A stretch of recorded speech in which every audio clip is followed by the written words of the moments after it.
In this video, we'll be talking about 2-pack products and pot life.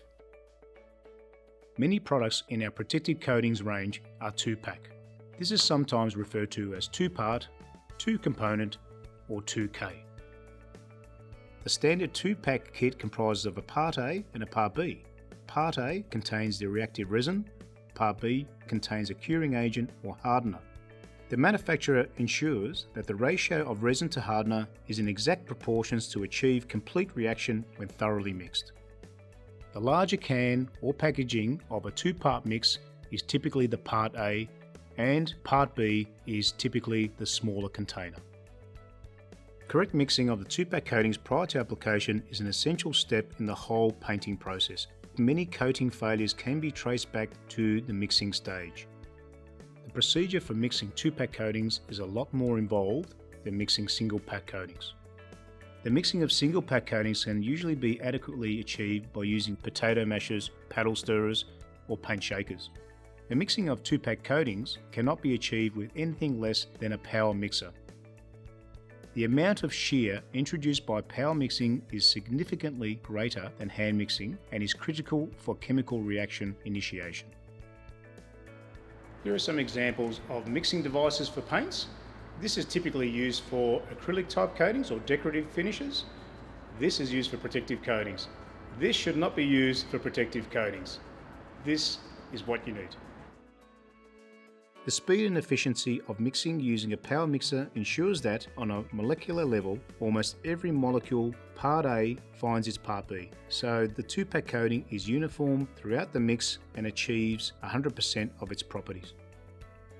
The heavier pigments often sink to the bottom and must be redispersed by good mixing prior to use. Sometimes a resin or solvent can float to the top. This clear liquid is an essential part of the paint formula and must never be poured off. It must be fully reincorporated before use. The Part A should be mixed prior to mixing with the Part B. This is to ensure that all of the contents of the Part A material is thoroughly mixed. Once that has been completed, add the Part B component. The Part B is always poured into the Part A. Here I have a typical kit of durable STE, which is a 2-pack high build epoxy. It's a 4-to-1 mix, and there's a Part A and a Part B component. You'll clearly see that the Part A is the larger container. When mixing the product, this is to be mixed first. Then, once that process has been completed, then you put the Part B into the Part A. Then you mix them all together, and once that mixing has been completed, then you can add the thinner or the solvent to reduce the coating for application purposes, depending whether you're brush, rolling, or spraying the product. Okay, now I'm going to mix all of these parts together.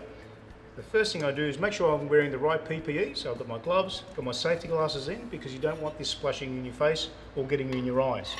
You'll notice that the Part A is quite thick, and the Part B is a lot thinner. Now carefully watch this process. So I'm just going to put my mechanical stirrer in there and lift that out so you can see how thick that coating is. When mixing, be careful not to over mix it, otherwise you'll be splashing it all over the place.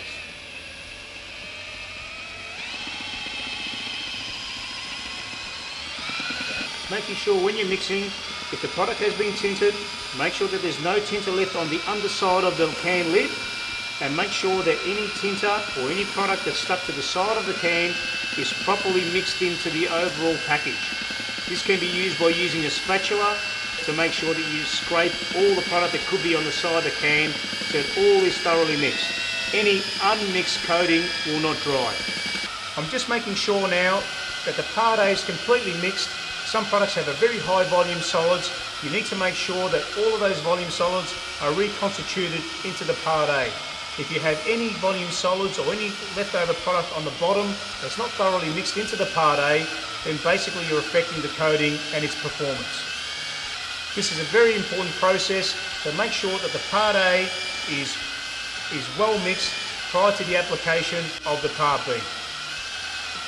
As discussed previously, a piece of wood or a stick or a paddle is not cut out to do this mixing process. The product's too thick and you'll never get it right and mix up all the product in that Part A, let alone putting the Part A and the Part B properly together. Now it's time to pour in the Part B. Ideally, you should continue to mix the Part A while pouring in the Part B. Having two people doing this job makes the whole mixing process much easier.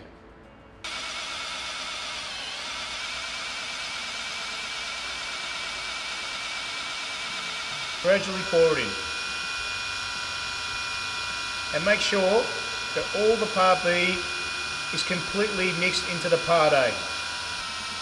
As you can see, there's still room at the top of the can to properly mix the Part A and the Part B and to add some solvent.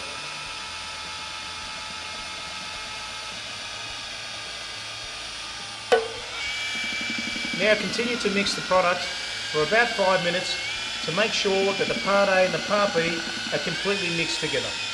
In this product's case, the pot life is about 1 to 1.5 hours depending on the Part B. So that pot life and product usability time begins when the mixing starts. And what I mean by that is when the Part A and the Part B are mixed together. I have the thinner available, and if I needed to, I could just pour the thinner into the can and make sure that I reduce the product to its right viscosity level. In this case, I won't be doing this today, but when you're applying thinner, it's important to have a measuring cup to make sure that you know how much thinner you're putting in, whether it's 5%, 10% or 15%, etc.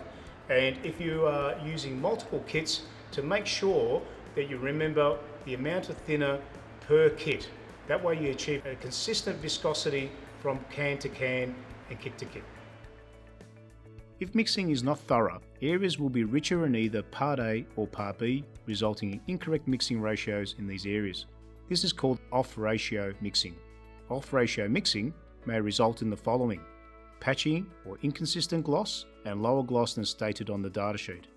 Inconsistent hardness, areas that are too soft or too brittle. Coating failure, such as delamination, can occur. Stickiness or uncured coating or unreacted coating can be a major problem. Thinning of a 2-pack coating prior to use is important to allow for good flow and distribution of the product on the surface. This process should be done once the Part A and the Part B components have been thoroughly mixed together. It's also important to measure the amount of thinner applied to the coating so the amount is consistent from pack to pack. Variations in thinning will affect the coating film build, its application and drying characteristics. Pot life is the critical time that the product can be effectively used once properly mixed.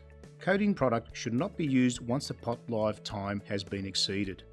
Coating curing, application appearance will all be negatively affected if the pot life times are not observed. What happens after pot life? The coating will thicken, heat up and change colour and will be difficult to use via spray, brush or roller application methods. There is a high risk of the product hardening within the spray pump, lines and tips, causing equipment damage. The pot life for each product is specified on the product data sheet in the typical properties and application data section. The pot life can also be greatly affected by temperature and other environmental elements. These variations need to be carefully considered during the use of the product. Some coatings also require an induction time to allow the curing reaction to proceed efficiently and correctly. The induction time is a period of time in which the freshly mixed material is allowed to stand before application. What is boxing? Boxing ensures consistency of colour across several containers of tinted paint. This process is unnecessary for factory packaged coloured paint, whereby all of the cans carry the same batch number. When several cans of paint are tinted to one of the specified colours, minor colour variations may occur between the cans. To ensure perfect colour consistency, all of the Part A cans of tinted paint should be poured into a separate container or boxed prior to mixing with the Part B. After boxing, the tinted components should be poured back into the original cans so the kits can then be mixed in their correct proportions with the Part B. When mixing protective coatings, it's recommended that the complete Part A and Part B packaging be mixed together. In some cases, part mixing is required because not all of the product can be used in one go. Part mixing of the Part A and Part B is risky and can result in a number of issues, including inadequate cure of the coating, a change in colour and gloss, or problems with drying and overall coating performance. If possible, part mixing of 2-pack coatings should be avoided.